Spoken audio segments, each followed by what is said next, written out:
नमस्कार, मैं आपके साथ रोहित रंजन। शुरुआत में बड़ी खबर के साथ करूंगा, लेकिन एक बात जरूर मैं आपके बीच में पहले रख दूं, उसके बाद में बड़ी खबर के ऊपर भी विस्तार से बताऊंगा। क्योंकि चढ़ावा चोरी मामले में जांच के बीच राम जन्मभूमि ट्रस्ट का बयान आया है। चंपत राय का इस्तीफा प्राप्त हुआ।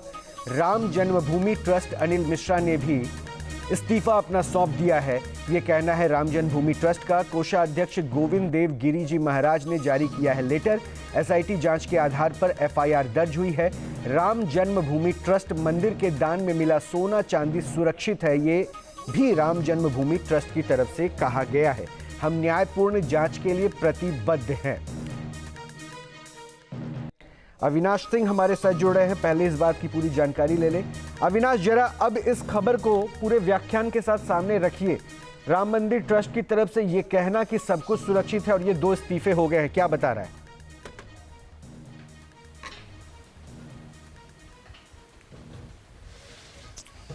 देखिए, सबसे पहली बात तो ये कि अभी कुछ लोगों में संशय की स्थिति ये बनी हुई थी कि चंपत राय ने और अनिल मिश्रा ने इस्तीफा दिया है या नहीं दिया है, तो ये साफ हो गया कि दोनों लोगों ने इस्तीफा दे दिया है। हालांकि ट्रस्ट ने ये भी कहा है कि ये बहुत दुख की बात है कि जो चीज़ें चल रही हैं पूरे देश में, उससे कहीं ना कहीं ट्रस्ट के ऊपर सवाल खड़ा हुआ। हालांकि ट्रस्ट ने ये भी कहा कि जब इस पूरे मामले में शिकायत मिली तो ट्रस्ट की तरफ से ही इस पूरे मामले में 8 लोगों के खिलाफ नामजद और कई लोगों के खिलाफ अज्ञात मुकदमा दर्ज कराया गया।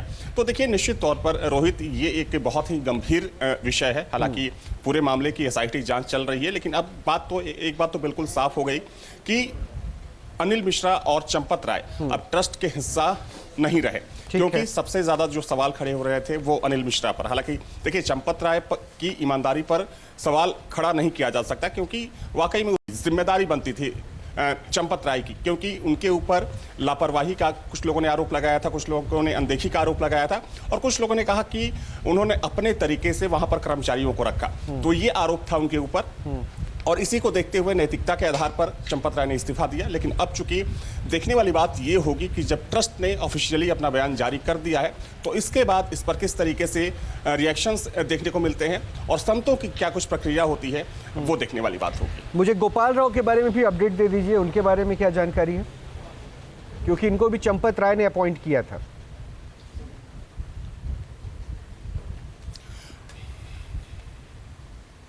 देखिए, सबसे महत्वपूर्ण चीज़ रोहित तो ये है कि गोपाल राव के पास ट्रस्ट में कोई पोजीशन नहीं थी, कोई पोस्ट नहीं था। हालांकि गोपाल राव को भी बाहर कर दिया गया है। हालांकि ट्रस्ट में ना रहते हुए भी उनके ऊपर कई जिम्मेदारियां थी, वो देखरेख में हिस्सा लेते थे। इसके अलावा जो कामकाज होता था मंदिर का ट्रस्ट की तरफ से, उसमें वो निगरानी करते थे। जो पासेस बनते थे वो गोपाल राव के जिम्मे था। जैसे कि अगर हम टुन्नू यादव की बात करें तो टुन्नू यादव के पास भी कोई पोजीशन नहीं था, वो सिर्फ सहयोगी हुआ करते थे। लेकिन उसके बावजूद कहा जाता है कि जो दान पात्र, जो 35 से ज़्यादा दान पात्र राम मंदिर परिसर में लगे हुए हैं, तो उस दान पात्र की चाबियां भी टुन्नू यादव के पास हुआ करती थी।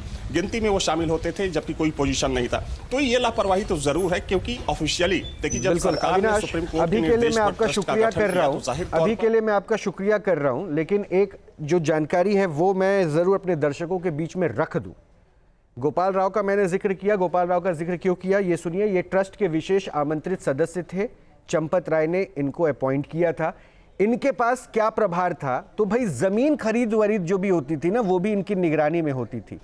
और अभी इस मैंडेट का पता नहीं चल पाया है एसआईटी में कि वो सिर्फ जो चढ़ावा चोरी का मामला है उसी पर जांच चल रही है, या जमीन में खरीद फरोख्त की जो बातें, जिसपे भी लेन देन में कई बड़े घोटाले की बात आ रही है, उस पर भी सवाल है।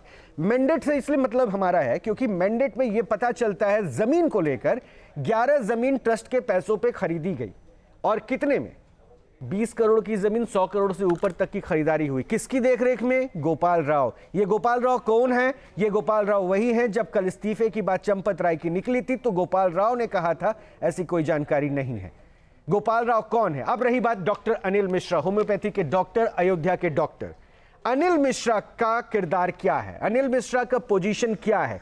चंपत राय के बाद अनिल मिश्रा, और अनिल मिश्रा के बाद सुभाष श्रीवास्तव, और उससे पहले अनिल मिश्रा ने जिसको अपॉइंट किया था, जिसमें कई नाम आए ना, रामाशंकर मिश्रा, उनका बेटा कौन? अनुकूल मिश्रा, रामाशंकर मिश्रा का दामाद कौन? लवकुश मिश्रा, जिसके घर से पैसे मिले, तो पूरा खानदान चल रहा था।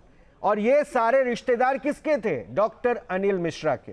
एफआईआर दर्ज होती है, एफआईआर में 8 लोगों का नाम होता है, लेकिन ये किसके अंदर में काम कर रहे थे उनके ऊपर अभी फिलहाल कोई भी जानकारी नहीं है कि उनकी जिम्मेदारी बनती है कि नहीं बनती है। क्या हुआ है, प्रश्न कैसे नहीं उठेंगे।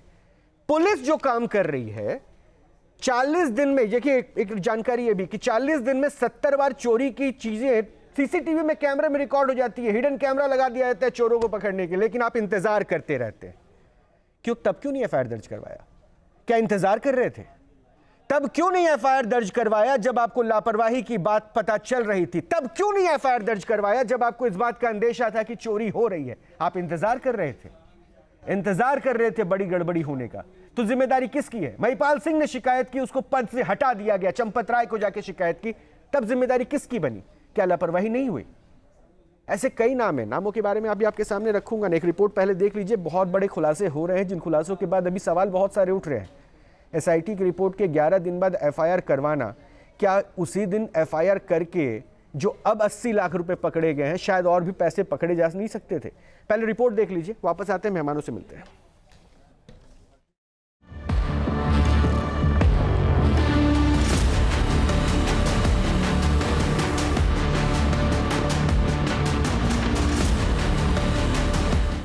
अयोध्या के भव्य राम मंदिर में विराजित रामलला के दर्शन के लिए उमड़ने वाला जनसैलाब केवल अपनी श्रद्धा ही अर्पित नहीं करता है, अपनी गाढ़ी कमाई का एक हिस्सा प्रभु के चरणों में श्रद्धा और आस्था के साथ समर्पित करता है। लेकिन किसे पता था कि जनमानस की इस पावन श्रद्धा पर कुछ लोगों की गिद्ध नजर है। विशेष जांच दल की शुरुआती पड़ताल में जो सच निकलकर सामने आया है वो चौंका देने वाला है। इसने मंदिर प्रबंधन की तरफ से चढ़ावे की सुरक्षा के लिए किए गए तमाम दावों की कलई खोल कर रख दी है। सूत्रों की माने तो एसआईटी की रिपोर्ट में कहा गया कि स्टेट बैंक ऑफ इंडिया और श्री राम जन्मभूमि तीर्थ क्षेत्र ट्रस्ट के शीर्ष अधिकारियों के बीच जो सुरक्षा मानक और नियम तय हुए थे वो सिर्फ कागज के पन्नों तक सीमित रह गए। जांच टीम ने अपनी रिपोर्ट में इस बात का साफ उल्लेख किया है कि यह केवल सामान्य भूल चूक नहीं थी बल्कि गंभीर लापरवाही थी और इसकी वजह से चढ़ावे की गिनती में हेरफेर का रास्ता भी साफ हो गया है। एसआईटी की जो प्रारंभिक जांच रिपोर्ट सौंपी गई है शासन को, बताया जा रहा है सोर्सेज के हवाले से कि उसमें कुछ ऐसी जानकारी है कि ट्रस्ट और बैंक के बीच में जो एक एसओपी तैयार की गई थी उस एसओपी का भी अक्षरशः पालन नहीं किया गया। दरअसल ट्रस्ट को पहले भी गड़बड़ियों की शिकायत मिली थी, लेकिन उसके बावजूद लापरवाही बरती गई। देखा जाए तो ऑडिट को लेकर बैंक और ट्रस्ट के पदाधिकारियों में लगातार बैठकें होती रही हैं। हालांकि उस दौरान ऐसी शिकायत आ रही है कि उस दौरान भी ट्रस्ट को ये जानकारी दी गई थी कि कुछ कर्मचारी ऐसे हैं जो संदिग्ध हैं। तो सवाल ये उठता है कि उन संदिग्ध कर्मचारियों के खिलाफ आखिर ट्रस्ट ने कड़ी कार्रवाई क्यों नहीं की? ये पूरा मामला तब और अधिक गंभीर हो जाता है जब ये खुलासा होता है कि ट्रस्ट को इस तरह की वित्तीय हेराफेरी का अंदेशा काफी समय पहले से ही था। सूत्रों के मुताबिक 2024 में सितंबर महीने और फिर साल 2025 के फरवरी महीने में मंदिर ट्रस्ट और स्टेट बैंक ऑफ इंडिया के वरिष्ठ अधिकारियों के बीच मैराथन बैठकें हुई हैं। इन बैठकों का उद्देश्य था कि चढ़ावे के रूप में आने वाली भारी भरकम राशि, सोने चांदी के आभूषण और बहुमूल्य रत्नों की गिनती को पूरी तरह से पारदर्शी बनाया जा सके और इसके लिए बाकायदा एक व्यापक स्टैंडर्ड ऑपरेटिंग प्रोसीजर तैयार किया गया था। इस दस्तावेज पर भारतीय स्टेट बैंक की तरफ से गोविंद मिश्र और श्री राम जन्मभूमि तीर्थ क्षेत्र ट्रस्ट की ओर से ट्रस्टी अनिल मिश्रा ने बाकायदा अपने दस्तखत किए थे। इस एसओपी में साफ लिखा था कि दान पात्र कब खोले जाएंगे, किसकी मौजूदगी में खोले जाएंगे, तिजोरी की चाबियां किसके पास रहेंगी और पैसे को गिनती कक्ष तक कैसे लाया जाएगा। लेकिन आरोप यह है कि इन हस्ताक्षरों की स्याही सूखते ही सारे नियमों को हवा में उड़ा दिया गया। दान कक्ष को लुटेरों के हवाले कर दिया गया।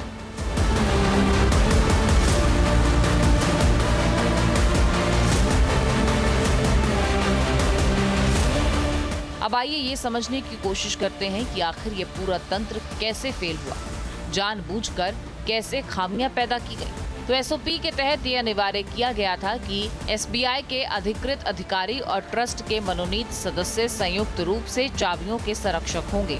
लेकिन इस मामले में सबसे बड़ा सुरक्षा उल्लंघन जो हुआ वो यही था कि ट्रस्ट के तत्कालीन महासचिव चंपत राय के करीबी राम शंकर यादव उर्फ टिन्नू यादव की भूमिका इसमें काफी अहम हो गई।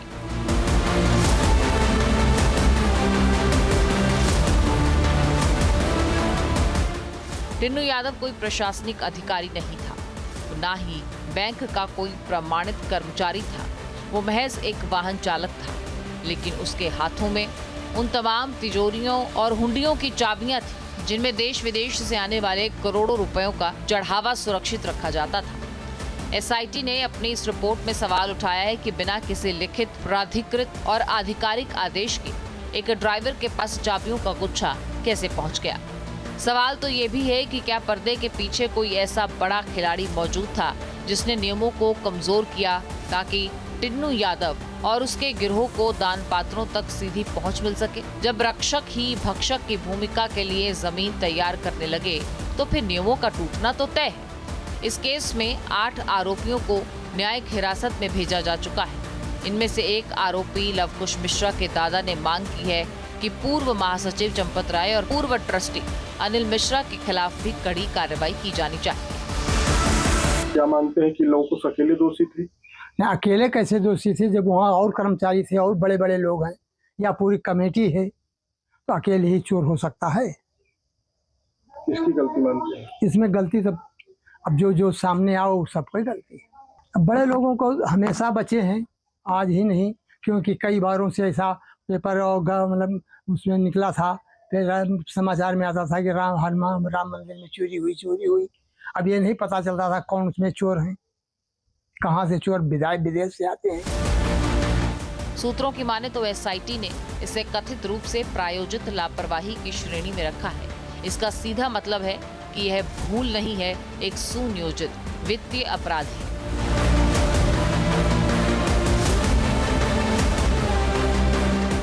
एसआईटी की प्रारंभिक रिपोर्ट केवल चाबियों के गलत हाथों में होने तक सीमित नहीं है, बल्कि उसने चढ़ावा गणना कक्ष के भीतर की अव्यवस्थाओं को पूरी तरह से बेनकाब कर दिया है। जांच के दौरान ये पाया गया कि जिस कमरे में नोटों की गिनती होती थी वहां सुरक्षा के तमाम इंतजाम होने चाहिए थे। वहां सीसीटीवी निगरानी, मेटल डिटेक्टर और बिना जेब वाले विशेष वस्त्र पहने कर्मचारियों की तैनाती का नियम था। लेकिन हकीकत में नकदी को एक जगह से दूसरी जगह ले जाने के दौरान ही सुरक्षा मानकों का मजाक उड़ाया गया। नोटों के बंडल बिना किसी उचित एंट्री के इधर से उधर किए जा रहे थे। गिनती कक्ष की सुरक्षा इतनी खोखली थी कि कोई भी आरोपी आसानी से नकदी और कीमती सामान को गायब कर सकता था। अब सूत्रों के मुताबिक जांच दल ने अपनी अंतरिम रिपोर्ट में कहा है कि इस प्रक्रिया में शामिल तमाम अधिकारियों ने अपने आंखों पर पट्टियां बांध रखी थी, जिससे इस बड़े गबन को अंजाम देना काफी आसान हो गया। एसआईटी की इस रिपोर्ट में भी एक एक कर इस पूरी धांधली की परतें खुलती नजर आ रही हैं। आस्थाएं जब धक्का खाती हैं तो बहुत घायल कर देती हैं। श्री राम जन्मभूमि का संघर्ष 500 वर्ष लगातार चलने वाला संघर्ष है, जिसमें धन की तो छोड़ दो, जो है प्राणों को न्यौछावर किया गया। रामलला के लिए शीश पे पगड़ियां बांधना स्वीकार नहीं किया गया, पैरों में जूतियां पहनना स्वीकार नहीं किया गया और अपने प्राणों तक की आहुति दी गई है। उस स्थान पर इस तरह की घटनाएं सचमुच दुर्भाग्यपूर्ण है।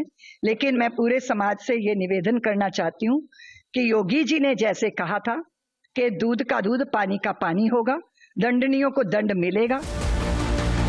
अयोध्या का राम मंदिर सदियों से ही संघर्ष, अनगिनत बलिदानों और करोड़ों लोगों की अटूट आस्था का प्रतीक है। वहां के चढ़ावे में इस तरह की सेंधमारी केवल एक अपराध नहीं है, बल्कि करोड़ों राम भक्तों की आस्था के साथ खिलवाड़ है। उम्मीद की जानी चाहिए कि इस मामले में ऐसी सख्त कार्रवाई होगी जिससे न केवल दोषियों को उनके पाप की सजा मिलेगी, बल्कि राम मंदिर के प्रबंधन की पारदर्शिता पर लगा हुआ दाग भी धुल जाएगा। Team news nation. आगे बढ़ते मेहमानों से भी आपको मिलवाएं, लेकिन कुछ सवाल हैं जो आपके भी होंगे, हमारे भी। उन सवालों को जरा एक बार आप सुन लीजिए। सवाल है कि क्या अयोध्या राम मंदिर में बरती गई लापरवाही सुनियोजित थी यानी जो कुछ भी हुआ वो प्री प्लान था। उसकी वजह मैं आपको बताऊंगा। राम मंदिर में दान गणना के लिए एसओपी बनी थी तो उसका पालन क्यों नहीं हुआ? उस एसओपी में कपड़े तक मुहैया कराना एसबीआई की जिम्मेदारी थी। कोई क्या कपड़े पहन के जाएगा, वो कपड़े एसबीआई देती और उसके बाद वो बाहर निकलता, चेकिंग होती, फिर वो कपड़े चेंज करके जाता। कुछ पालन नहीं हुआ। क्या चढ़ावा चोरी को विपक्ष चुनावी मुद्दा बनाने की कोशिश में है? अगर राम के नाम पे सियासत हो सकती है तो अगर राम के नाम पे चोरी की गई है तो विपक्ष क्या इसे मुद्दा बना रहा है? और क्यों ना बनाए, क्यों ना बनाए? प्रश्न तो ये भी है। मेहमानों से मिल लीजिए। पहले मेहमानों से आपको मिलवा दूं जो हमारे साथ आज मेहमान जोड़ रहे हैं। हमारे साथ आरपी सिंह साहब हैं, प्रवक्ता हैं भारतीय जनता पार्टी के। साध्वी प्राची हैं, हिंदू धर्मगुरु हैं। कपिल श्रीवास्तव हैं, प्रवक्ता हैं समाजवादी पार्टी के। नीरज मिश्रा हैं, प्रवक्ता हैं कांग्रेस के। आप सभी का बहुत बहुत स्वागत है। मैं आप लोगों के पास आऊंगा। मैं उससे पहले 1 मिनट अपने विचार इसलिए रखना चाहता हूं क्योंकि मैं जानता हूं कि यहां पर राजनीति भी होगी। आस्था के ऊपर कई बार हो सकता है राजनीतिक महत्वाकांक्षा भारी हो जाएगी और आप लोग अपने विचार रखेंगे। उसके लिए आप स्वतंत्र, आप रखिएगा। लेकिन एक बड़ी खबर पहले बताऊं, उसके बाद मैं आप लोगों के बीच में आऊं। बड़ी खबर दान चोरी विवाद को लेकर है क्योंकि राम मंदिर ट्रस्ट में बदलाव की तैयारी हो रही है। 11 जुलाई को होगी राम जन्मभूमि मंदिर ट्रस्ट की बैठक। 11 जुलाई की बैठक में नए महासचिव पर फैसला संभव है।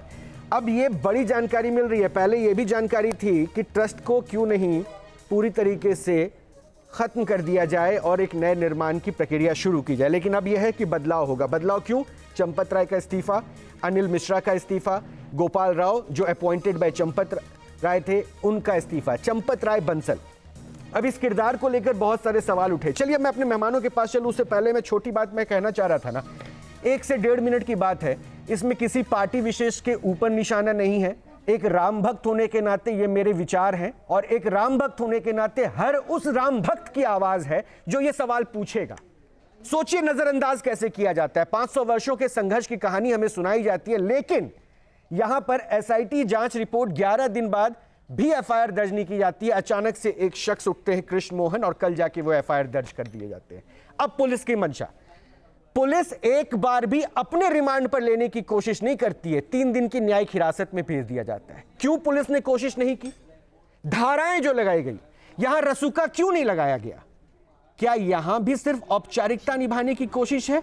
यहां रसूका बन सकता था, इसलिए बन सकता था क्योंकि लोक व्यवस्था भंग हुई है। ऐसे में यह प्रावधान है, वहां रसूका लग सकता था, कड़ी कार्रवाई होती। इसके अलावा इंडियन ट्रस्ट एक्ट 1985 यह कहता है, जिसके आर्टिकल 26 और 27 में यह है कि जिन लोगों की संलिप्तता है उनकी संपत्ति को कुर्क करके उनसे पैसे रिकवर किए जाए। क्यों नहीं कार्रवाई की गई? क्या ऐसे प्रोविजन नहीं हो सकते हैं? सख्ती नहीं हो सकती है? दूसरी चीज, अभी देखिए सबसे इंपॉर्टेंट बात, यह गड़बड़ी ऐसा नहीं है कि 40 दिनों में 70 बार चोरी की घटनाएं कैमरे पर रिकॉर्ड और उसके बाद आप हिडन कैमरा लगाकर चुपचाप मौन हो जाते हैं, खामोश हो जाते हैं और देखते हैं कि क्या होता है। उसके बाद एक निवेदन देते हैं, जांच करवा दीजिए। अरे एफआईआर करते, जांच बैठती, कार्रवाई होती, एक्शन होता, जो गलत थे उनको पकड़ा जाता। 2022 से 2025 के ऑडिट रिपोर्ट में गड़बड़ियों के बारे में जानकारी है। ऑडिट रिपोर्ट में कहा गया, क्या किया गया? क्या किया गया? कुछ नहीं। क्या यह गलती नहीं है? एक शख्स है दीनानाथ वर्मा, इंजीनियर थे, वो तो खुले में बोल कर गए 40% कट जाता था ऊपर 2 नामों के साथ, अनिल मिश्रा और गोपाल राय का, चंपत राय का वहां पे नाम उन्होंने लिया। डरे हुए हैं। क्या हुआ? उनको भी हटा दिया गया। महिपाल जिसने बोला उनको हटा दिया गया। क्या छुपाने की कोशिश चल रही थी? क्या छुपाने की? हजारों करोड़ का चंदा आ रहा था। अगर एसआईटी फाइल हुई, उस दिन एफआईआर दर्ज हो जाती तो शायद पुलिस एक्शन में होता, तो रिकवरी जो 80 लाख की दिखाई जा रही है ना, अभी और भी ज्यादा होता।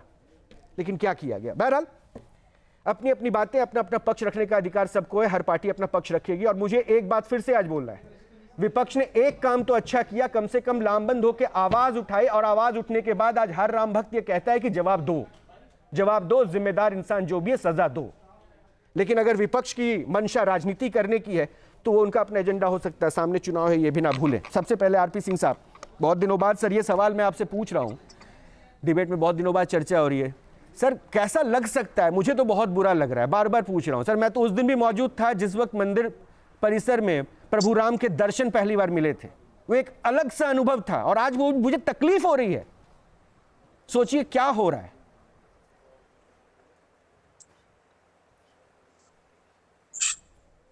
भाई संजन जी, उस दिन तो मैं भी था, जिस दिन पहले दिन जिस दिन रामलला के दर्शन हो पा रहे थे, उससे अगले दिन सुबह दर्शन किए और सच में मन को बड़ी कचोट लगी जिस अंग से सारी घटना हुई। क्योंकि हमने तो बेकायदा वहाँ पर ब्रह्मकुंड गुरुद्वारे में पाठ रखवाया था, कोई 1.25 साल पहले पाठ रखवाया था। 5 सिख देश भर से हम लोग इकट्ठे हुए थे, जिसे हम लोग 5 प्यारे कहते हैं। वो वीडियो सोशल मीडिया पे भी है और शायद कुछ चैनल से कवर भी किया था। और हम लोगों ने वहाँ पे बेकायदा अखंड पाठ रखवाकर अरदास करी थी कि मामला सुलझे और जल्द से जल्द राम मंदिर की स्थापना हो, राम मंदिर बने।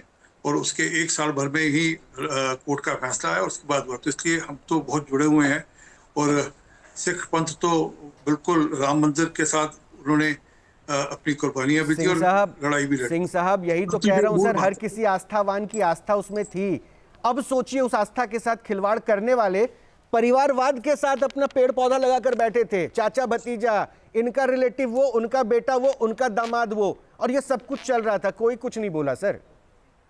जी, तो इसी के लिए एसआईटी बनी। एसआईटी, ये जो आपकी जानकारी में भी आ रहा है, एसआईटी की रिपोर्ट के आधार पे आ रहा है ना। जो एसआईटी की रिपोर्ट आई है उसी के ऊपर, उसी में से डिटेलिंग होकर आ रही है, कौन कौन कैसे कैसे क्या क्या, किसने क्या क्या घपला किया, कैसे कैसे उसने तार जोड़े, सब वो सब एसआईटी की रिपोर्ट। और अभी एसआईटी बंद नहीं है, एसआईटी अभी अपनी आगे भी रिपोर्ट देगी, ये भी जानकारी है। तो इसी के चलते हुए सर मैं जो जांच हुई, जांच के चलते हुए मुझे पता है आप सर, मुझे पता है कि आप एक सेकंड दे दीजिए, फिर उसके बाद आप बोल दीजिए, फिर मैं अपना सवाल बोलूंगा। बोल दीजिए। जी बिल्कुल। और जांच के चलते एफआईआर और एसआईटी की जांच के चलते एफआईआर और एफआईआर के चलते अरेस्ट।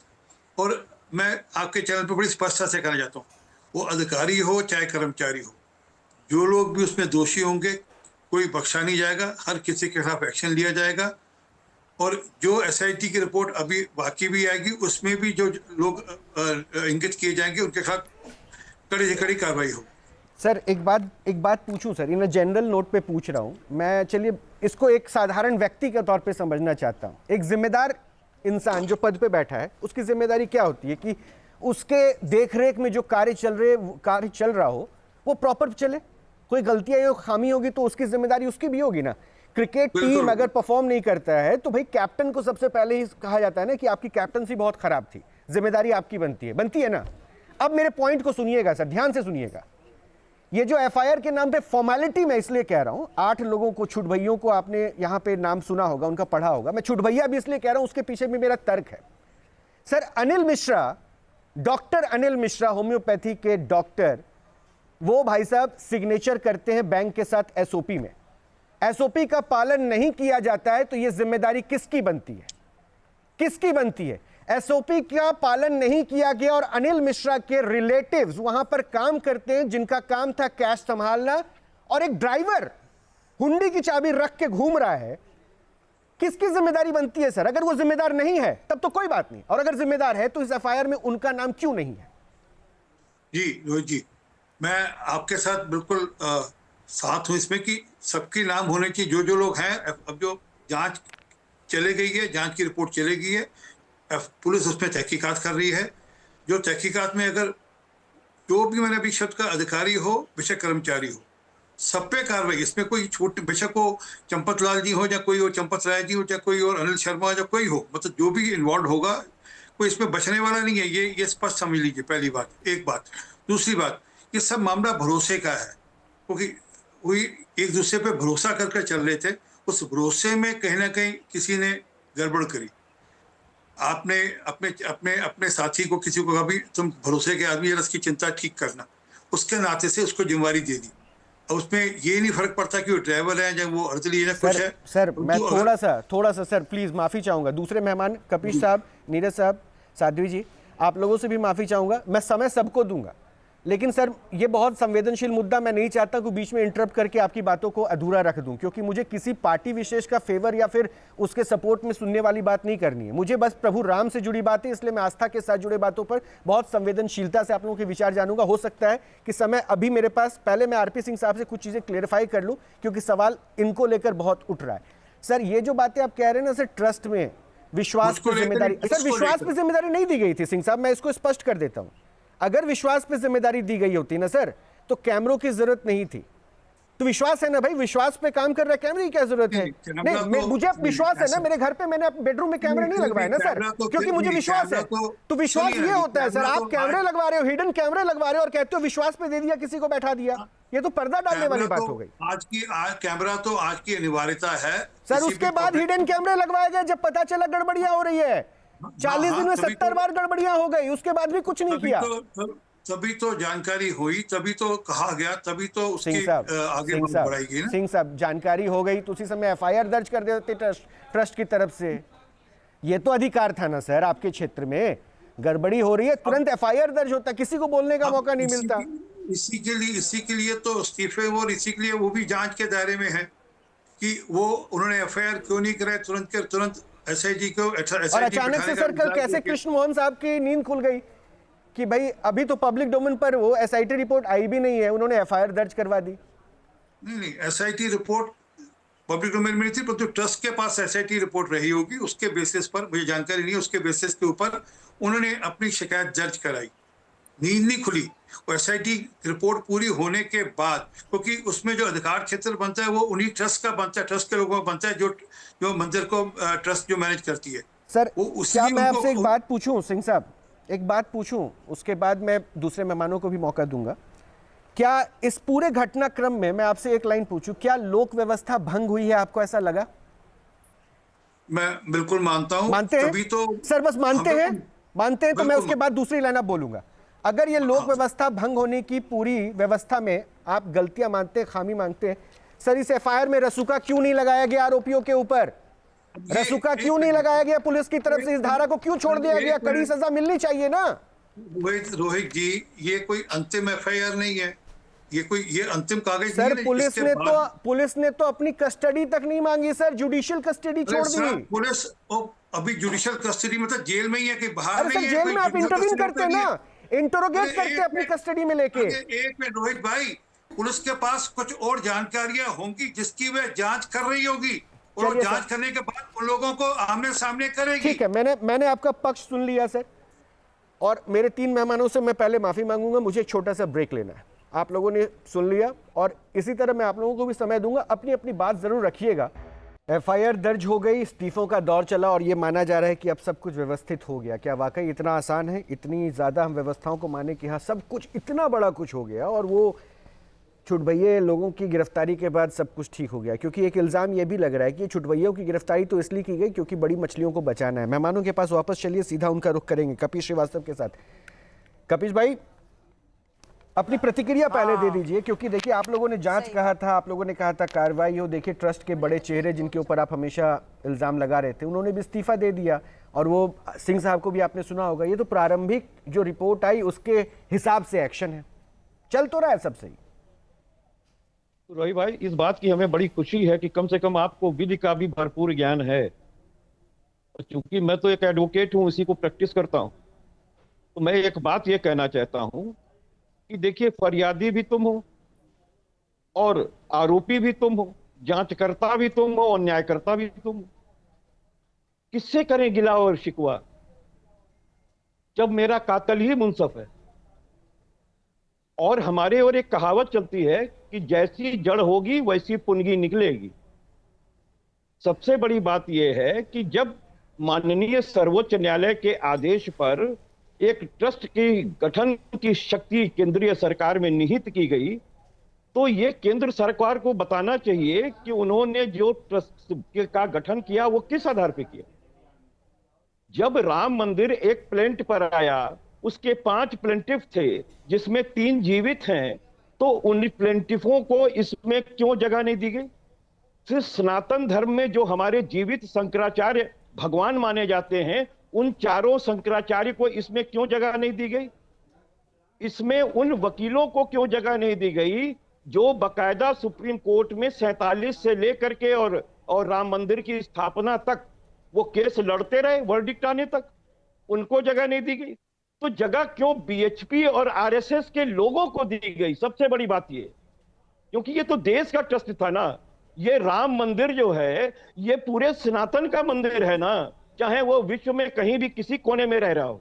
तो प्रश्न इस चीज का है, जब आप अनड्यू इन्फ्लुएंस हो करके कुछ ऐसे लोगों को जिनको कोई जानता ना हो कि अयोध्या में डॉक्टर है, इनका क्या लेना देना है, चंपत राय साहब का क्या लेना देना था, ये जो हमने कहा वो है नहीं उसमें से, तो इनको क्यों बनाया गया? अब सबसे बड़ी बात नहीं, मैं श्रीवास्तव साहब चंपत राय का क्या लेना देना था, तो देखिए वो तो एक अलग पृष्ठभूमि है। चंपत राय ऐसे नहीं कि भाई कहीं से उठ के आ गए, उन्होंने केमिस्ट्री प्रोफेसर के तौर पे बतौर अपने जीवन की शुरुआत की थी, लेकिन वो छोड़ के उन्होंने हिंदू एकजुटता के लिए कार्य किया। इस बात को ना भूलें, हिंदुओं को सचेत किया, सजग किया, जागृत किया, कहा कि राम मंदिर के लिए इकट्ठा होना है। तो उनका एक उद्देश्य अलग था और उसमें बहुत ही तत्परता के साथ उन्होंने कार्य किया। चंपत राय के इस योगदान को नहीं नकारा जा सकता। ये प्रश्न अलग है कि क्या उनकी निगरानी में गलतियां हुई है, जिम्मेदारी उनकी है, ये हो सकता है। रोहित भाई, हम उनके हिंदुत्व पर प्रश्न नहीं खड़ा कर रहे हैं, या हिंदुत्व आस्था के लिए जो उन्होंने पहले काम किया होगा हम उस पर प्रश्न नहीं खड़ा कर रहे। जब हमारे 4 जीवित शंकराचार्य भगवान स्वरूप यहाँ मौजूद हैं, जब हमारे प्लेंटिफ जो 3 जीवित हैं वो मौजूद हैं, जो लड़ने वाले हमारे अधिवक्ता वो मौजूद हैं, तो आखिर किस आधार पर? मेरा प्रश्न ये था। और वो इसलिए हो रहा है कि आज सारी बातें खुल के आ रही हैं। और सबसे बड़ी बात, एसआईटी की जांच की मांग किसने की? ट्रस्ट ने, जिसके मुख्य 4 स्तंभ जो बड़े बड़े स्तंभ हैं उन पर ही आरोप था। और लगाया किसने था? जो ट्रस्ट निर्माण समिति के वो हैं, अध्यक्ष हैं आपके निपेंद्र मिश्रा जी ने, जो महिपाल सिंह साहब जो लेखा प्रभारी थे, और साथ ही साथ वो आर्किटेक्ट, वो इंजीनियर जो दीनानाथ वर्मा जी थे। और इन सारे लोगों ने अपने सारे तथ्यों में, पब्लिक डोमेन में है, कि सारे तथ्यों को जोड़ते हुए अनिल मिश्रा जी ने सीधा सीधा डकैती कहा है, डकैती कही है उन्होंने। आप मुझे बताइए कि कैसे किसी का ड्राइवर इतना बढ़ जाएगा कि वो पूरा का पूरा राम मंदिर कवर कर रहा होगा, उसके हाथ में सारी चाबी आ जाएगी, सीसीटीवी कैमरा चलाने वाला आदमी उसी का कहना मानेगा, उसकी कोई सिक्योरिटी जांच नहीं होगी। और जिस तरीके से महिपाल सिंह ने गड्डियों की आरोप लगाई, जिस तरीके से 11 जमीन खरीद फरोख्त में 2 करोड़ की जमीन, 18.5 करोड़ की, 3 करोड़ की जमीन जो है 35 करोड़ की अगर ली गई है, उसके साक्ष्य संजय सिंह जी ने बाकायदा दिए, हमारे पवन पांडे जी ने दिए हैं। और साथ ही साथ आप एक बात देखिए ना, संतोष दुबे जी ने तो एफआईआर दिया, 4 नामजद एफआईआर दिया। आखिर श्री राम जो हमारा थाना है वो उन्होंने क्यों नहीं दर्ज किया? उनको तो दर्ज करना चाहिए। और दर्ज किसकी एफआईआर हो रही है?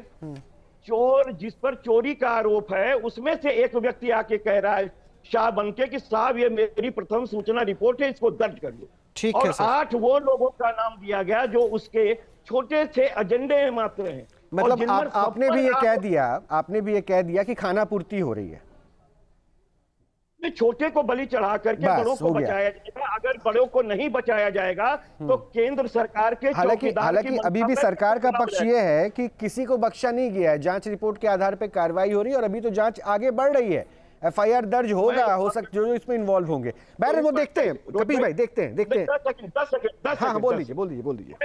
मैं एक बात कह रहा हूँ, आपको याद होगा कि इससे पहले ही जब एसआईटी की जांच बैठी, उसके दरमियान कई जगह पर जो है वो गोबर में पैसा पकड़ा गया। अभी तो टिन्नू यादव का 20 लाख हॉस्टल में मिला है भाई।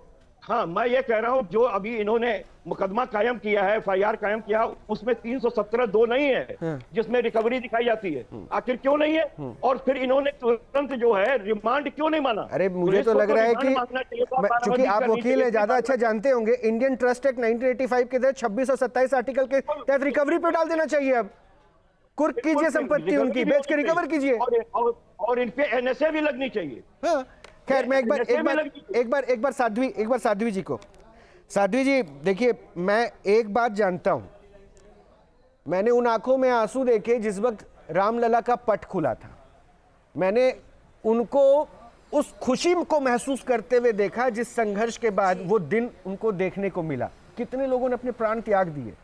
आज साधु संत समाज के वो चेहरे जिनको कहा जाता था ये तो उस पार्टी वाले हो सकते, वो नहीं, वो प्रभु राम के हैं। उन्होंने आपत्ति जताई और सीधा सीधा ये कहा है कि जो चोरी हुई वो गलत है और जांच की प्रक्रिया में उन्हें खुशी नहीं मिल रही है। अब आपसे मैं पूछ रहा हूं, आप साध्वी हैं, आपको लग रहा है जो सब सही हो रहा है सही हो रहा है? जी रोहित भाई, देखिए, मंदिर में चोरी केवल आज ही नहीं हुई, आप बार बार कह रहे हो कि चोरी पहले भी हुई है। दूसरी बात, मैं मानती हूं कि बहुत बड़ी लापरवाही, जो लोग जिम्मेदार थे उन्हें इतनी बड़ी लापरवाही नहीं करनी चाहिए थी। कैमरे किस लिए लगाए थे? बिल्कुल ठीक बात आपने उठाई है। और दूसरी बात, योगी जी ने कहा कि हम कड़ी कार्रवाई करेंगे, और जब जब योगी जी ने ये बात कही है, कार्रवाई हुई है, और ऐसी कार्रवाई हुई कि सबने देखी है। ना चोरी के आरोपी बड़े बचेंगे ना छोटे बचेंगे। जिसने, और बल्कि मैंने तो एक बात आगे बढ़ करके कही है, एसआईटी की जांच के बाद जो कार्रवाई हो रही है, जो भी जांच में आरोपी है, बड़े हो या छोटे हो, क्योंकि राम जी के मंदिर की चोरी आस्थाओं की चोरी है।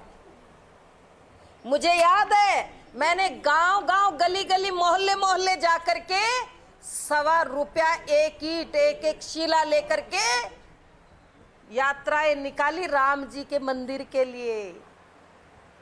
कितनी कुर्बानियां हमने दी है। साध्वी जी, शरद कोठारी, राम कोठारी, साध्वी जी, क्या उनके बलिदान को ये देश इसीलिए भूल तो मैंने जाएगा? कहा ना, ये भावनात्मक पहलू था। जब प्रभु को वहां पर हमने देखा, उस पहले दिन मैं भी आप लोगों के साथ वहां मौजूद था। लेकिन इसलिए मैं कह रहा हूं, अगर ये भावनात्मक है, आपने 2 लाइन बार बार दोहराई है। आपने कहा छोटे और बड़े जी। अभी आपको लगता है कि जो एफआईआर दर्ज हुई है, हाँ जी। या जितने भी लोगों के ऊपर अब एक्शन की बातें हो रही, उसमें कोई भी बड़ा नजर आया? बड़े को तो जिम्मेदार ठहराया ही नहीं गया है। वो तो मीडिया वाले या विपक्ष वाले पूछ रहे हैं कि इनका क्या होगा भैया।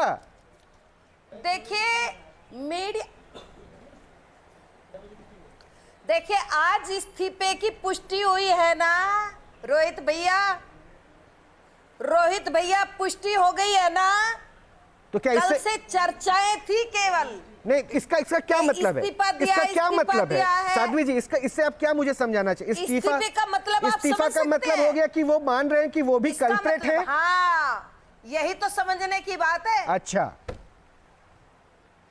इसका मतलब वो भी बिल्कुल निश्चित रूप से अच्छी बात है। कम से कम ये बात आप रख तो रही हैं। उस दिन से इस्तीफा क्यों नहीं दिया रोहित भाई? हाँ। इसका मतलब क्या है? इसका मतलब किसी दबाव में नहीं, उसका मतलब उनकी अंतरात्मा जानती है कि उन्होंने लापरवाही की है, इसीलिए इस्तीफा दिया गया है। कार्रवाई होगी। योगी जी ने जो कहा है वो कार्रवाई ऐसी होगी कि सब लोग याद रखेंगे। ठीक है, नीरज भाई को शामिल करते हैं। इतना बड़ा धोखा, बिल्कुल आता हूं। इतनी बड़ी चोरी। आप लोगों की आपस में भी तो बात करवानी है। अभी एक बार पहले मैं नीरज भाई का पक्ष तो सुन लूं। नीरज भाई, देर से आना पड़ता है आपके पास क्योंकि उसकी मजबूरी है। क्योंकि देखिए, जैसे मैं कांग्रेस का नाम लूंगा ना, बीजेपी वाले बोलेंगे अरे ये क्या बोलेंगे जिन्होंने राम के अस्तित्व पे सवाल उठाया। खैर चलिए, वो तो पुरानी बातें, वो पॉलिटिकल नजरिया हो। आपको लग रहा है कि, मैं थोड़ा सा इससे अलग होकर पूछता हूँ, आपको लग रहा है कि ये बहुत बड़ी चोरी नहीं, डकैती, नवीन मिश्रा की भाषा में डकैती, इस डकैती ने विपक्ष को एक मौका दे दिया राजनीति चमकाने का, क्योंकि ये आरोप लग रहा है सर? रोहित भाई, आपको ध्यान होगा कि इसी हफ्ते की शुरुआत में आप और हम बात कर रहे थे।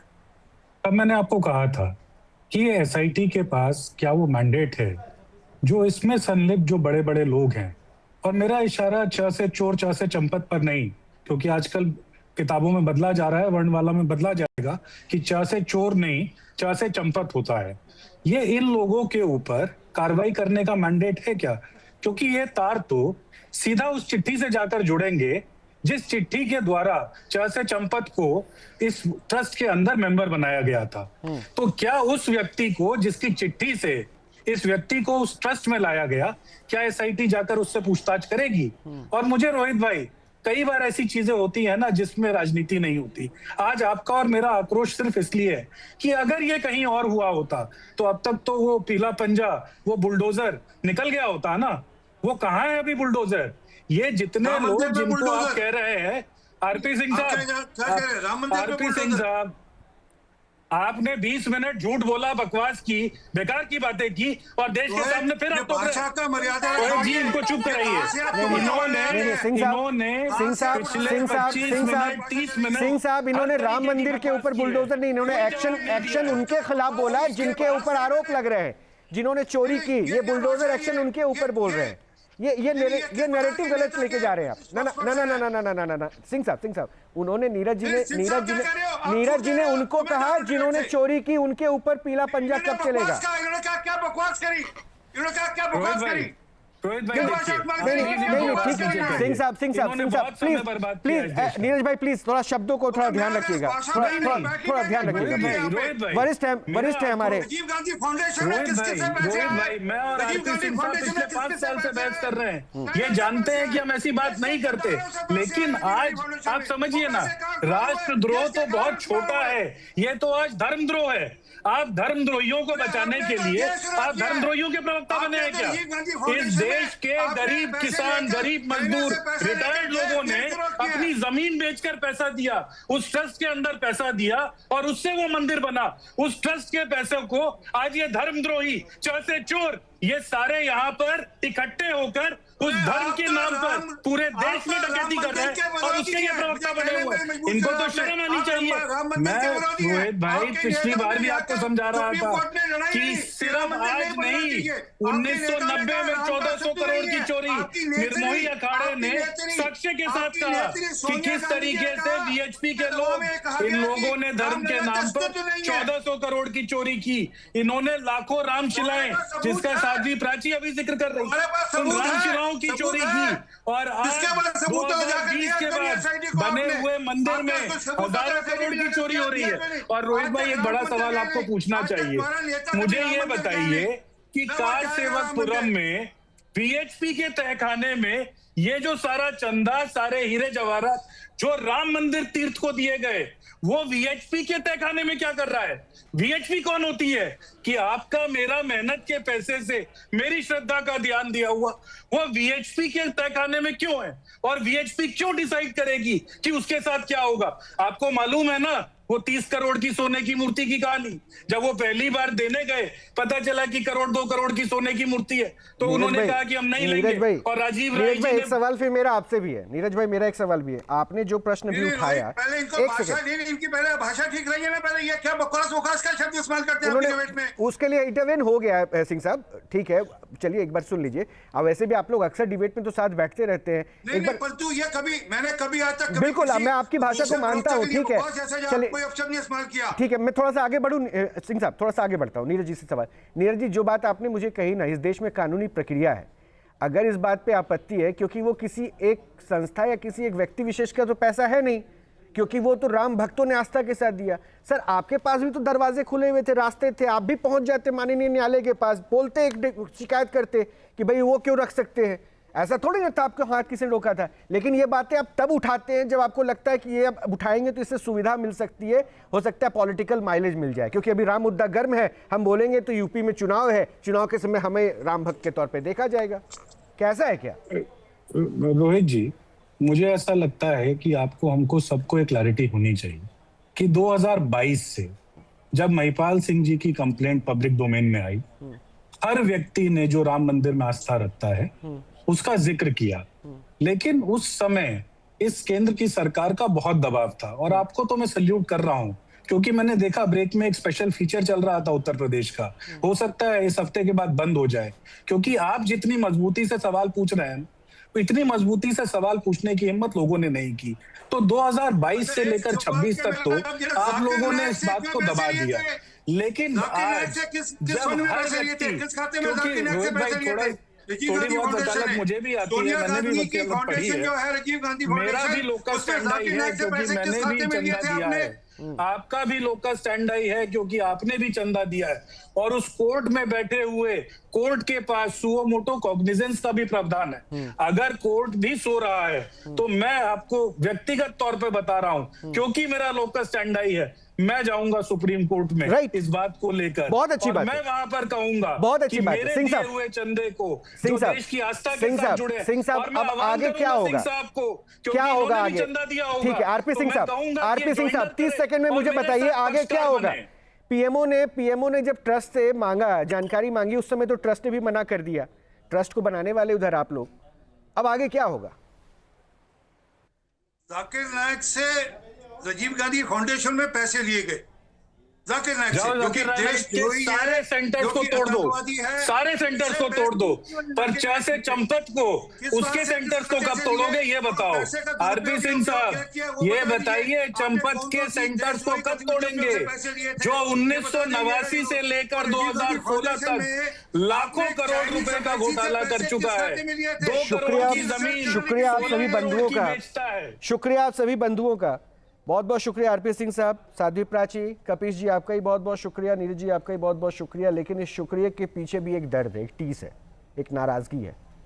नाराजगी ये कि जिस आस्था के साथ राम भक्तों ने वो सपने देखे थे, विश्वास के साथ सपने देखे थे कि प्रभु राम को हम वहां बैठाएंगे जिसके लिए वर्षों इंतजार करना पड़ा, प्रभु राम अपने घर पर आएंगे, वो आए।